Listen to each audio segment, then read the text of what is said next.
वे मुतमईन हैं कि पत्थर पिघल नहीं सकता। क्या कह रहे हैं? वे मुतमईन हैं कि पत्थर पिघल नहीं सकता। मुतमईन मतलब होता है कंफर्म हो जाना, आश्वस्त हो जाना। आश्वस्त मतलब क्या होता है?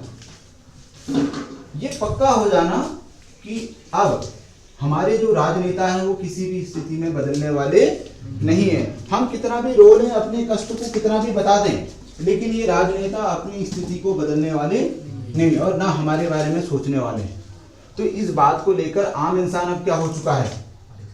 आश्वस्त हो चुका है, कंफर्म उसको हो गया है कि ये लोग अब बदलने वाले नहीं है। पत्थर पिघल नहीं सकना, इसका अर्थ है कि ये जो लोग हैं पत्थर दिल हो चुके हैं और कितने भी हमारे रोने का, हमारा दुख प्रकट करने का इन लोगों पर कोई प्रभाव नहीं पड़ेगा। पत्थर पिघलना मतलब दया आ जाना। इन लोगों को कभी भी हम लोगों पर अब दया नहीं आने वाली।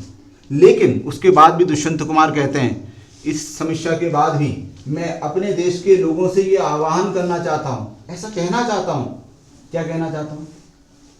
मैं बेकरार हूँ आवाज में असर के लिए। मैं चाहता हूँ कि लोग इन बातों का विरोध करें, इनकी इन नीतियों का विरोध करें जो लोगों के विरोध में चल रही हैं, लोगों के हित की रक्षा जो नीतियां नहीं कर रही हैं, इन नीतियों का आम लोगों के द्वारा क्या किया जाए?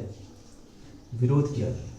लोग इन राजनेताओं को ये बताएं कि ये जो बातें आप लोग कह रहे हैं या कर रहे हैं, ये योजनाएं जो आप लोग लागू कर रहे हैं, ये योजनाएं हमारे लिए लाभकारी नहीं हैं। मैं चाहता हूं कि ये योजनाओं को बदलने के लिए लोग क्या करें? आवाज उठाएं और उस आवाज में क्या लेकर आएं? असर लेकर आएं। अर्थात क्या अर्थ हुआ? कि लोग इन योजनाओं को सरकार को बताएं कि ये योजनाएं हमारे लिए अधिक लाभकर नहीं है। इन योजनाओं को बदलने के लिए, इन योजनाओं के विरोध में आवाज उठाने का काम आम जनता करे, ऐसा दुष्यंत कुमार लोगों से अपील कर। समझे या नहीं समझे? क्लियर हो गया? आगे बढ़े। क्या क्या अर्थ था इसका? कि ये लोग इस बात को लेकर आश्वस्त हैं कि ये राजनेता क्या हैं? पत्थर दिल हैं और ये अब पिघल नहीं सकते, अर्थात ये बदलेंगे नहीं। लेकिन फिर भी मैं देश के लोगों से चाहता हूं कि वो आवाज उठाएं, विरोध करें गलत बातों का। और मैं उस लोगों से ये भी कह रहा हूं कि अपनी आवाज में असर लेकर आए ताकि इस स्थिति को बदलने में मदद मिल सके। अगला है, तेरा निजाम है सिलदे जुबान शायर की, यह एहतियात जरूरी है इस बहर के लिए। निजाम का अर्थ होता है शासक। हैदराबाद के निजाम होते थे ना, पढ़ा होगा इतिहास में, कहीं पढ़ा है? अलग अलग स्थानों पर अलग अलग शासक हुए।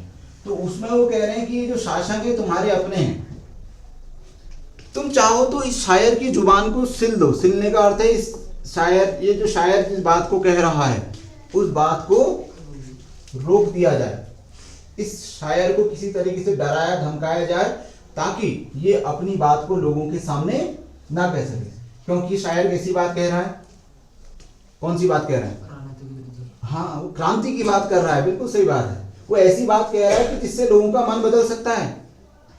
वो लोगों से विद्रोह करने के लिए कह रहा है, वो लोगों से परिवर्तन लाने को कह रहा है। तो कल को अगर लोग विद्रोह करेंगे, परिवर्तन लाने का प्रयास करेंगे, तो जो शासक है उनको उनके पदों से हटाया जा सकता है, नहीं हटाया जा सकता है। जैसा बांग्लादेश में हुआ, वहां पर कुछ लोगों ने विद्रोह करा और अंततः एक सरकार को हटाकर दूसरी सरकार ले आई। कुछ लोग उस सरकार के समर्थन में थे, कुछ विद्रोह में थे। जिन लोगों जो विद्रोह में थे वो लोग ज्यादा पावरफुल हो गए तो सरकार बदल गई, तख्ता पलट जिसको कहा जाता है।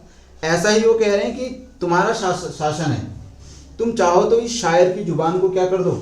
चुप करा दो, बंद करा दो, क्योंकि मैं ऐसी बात बोल रहा हूं जो देश के लोगों को परिवर्तन लाने के लिए मदद कर रही है, मोटिवेट कर रही है। फिर आगे कह रहे हैं ये एहतियात जरूरी है इस बहर के लिए। एहतियात मतलब होता है सावधानी, और बहर का अर्थ होता है क्या? छंद। बहर का अर्थ क्या? छंद। किसी भी कविता को जब लिखा जाता है तो छंदों की मदद से लिखा जाता है।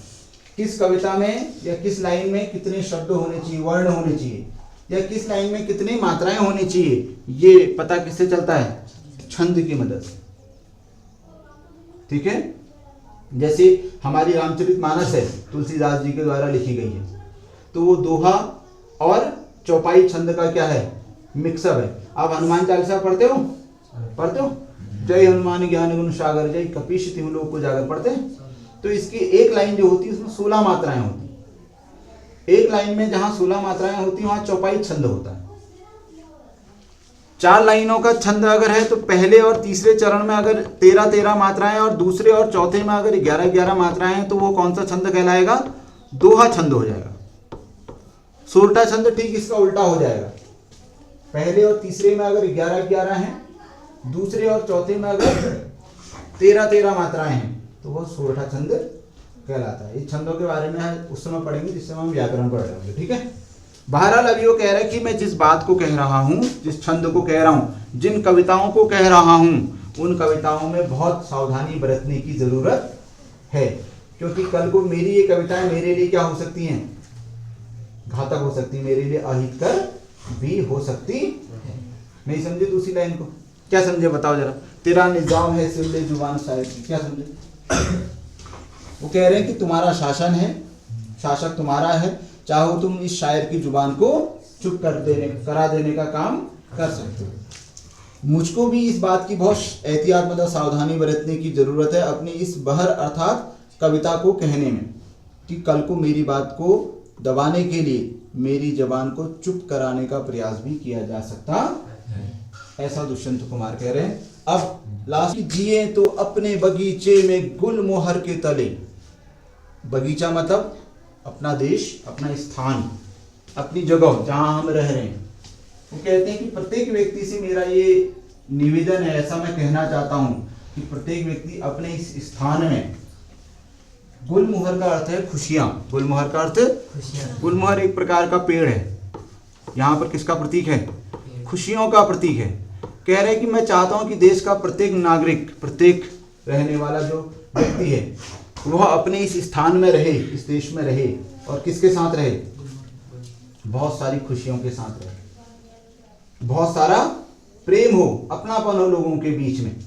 मरे तो गैर की गलियों में गुलमोहर के लिए, और अगर हमें कभी मृत्यु भी प्राप्त हो किसी दूसरे के लिए, अगर हमें बलिदान देने का मौका भी मिले, तो गुलमोहर के लिए अर्थात दूसरों के जीवन में खुशियां लाने के लिए अगर हमें मृत्यु भी मिल जाए तो भी हमें पीछे हटने की कोशिश नहीं करनी चाहिए। अर्थात हमें दूसरे की खुशियों के लिए अगर अपना जीवन बलिदान करना पड़ रहा है तो इस बात से हमें कोई ऐतराज नहीं होना चाहिए, हमें पीछे नहीं हटना चाहिए।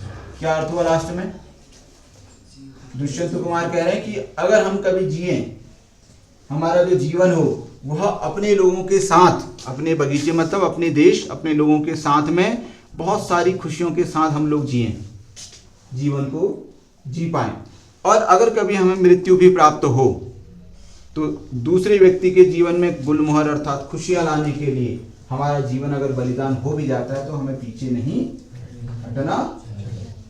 इस प्रकार से दुष्यंत कुमार ने अपनी कविता के माध्यम से हमें देश की स्थिति और देशवासियों के बलिदान को, देशवासियों के जो जीवन है उसको बेहतर कैसे बनाया जा सकता है ऐसा बताने का प्रयास किया। तो ये पाठ आपका लगभग